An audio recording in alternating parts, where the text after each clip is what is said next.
Urtarrileko lehenengo 15alditik aurrera, Bizkaiko Foru Aldundiaren Gizarte Ekintza Sailak Lersundi kaleko 14 eramango ditu gizatek zerbitzuaren bulegoak.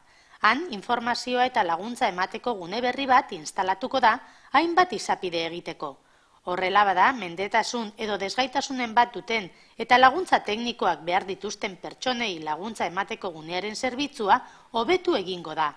Lehen, Maria Diaz de Haro kaleko 28an zegoen.